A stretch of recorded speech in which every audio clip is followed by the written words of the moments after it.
London's burning. The fire burnt brightly in the distance, flames leaping into the air, licking the night sky like a hungry cat at a saucer of milk. A plume of dark smoke filled the air, making the blackness of night darker still. A sense of foreboding had hung over Adam all day. In meetings, at lunch, on the phone, he'd been unable to fully concentrate, worried by the idea that he'd forgotten to turn the iron off after pressing his shirt that morning. Throughout the day, he'd been preoccupied by visions of the iron still plugged into the extension cable, getting hotter and hotter, and eventually doing what?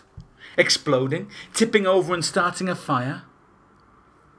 And now, as he cycled home, the cold wind in his face, he could see the fire that must have been caused by his forgetfulness earlier in the day.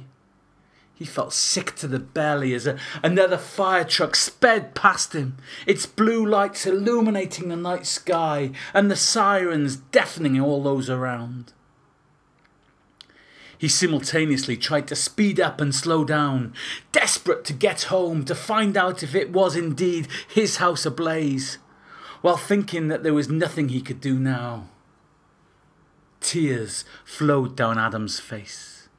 He tried to convince himself that they were caused by the bitterly cold weather rather than the worry, but deep down he knew the truth.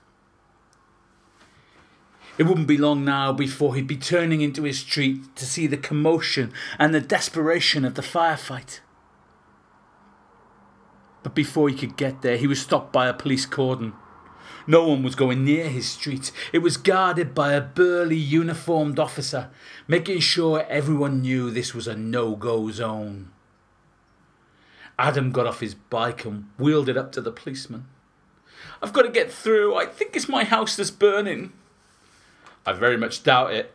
The copper gave him short shrift. "It is. I live in this street and I left the iron on this morning." "That's as may be, but unless you live in a factory, I think you might be okay." The words were like chocolate for the ears, like a massage for the brain, untying the knots that Adam had tied himself into. "Street's going to be closed for a while, so you'd better find yourself something to do." The copper's voice had a small smile in it, amused by the sudden transition from worry to relief on Adam's face. Adam walked away, pushing his bike, feeling a little bemused, but very relieved.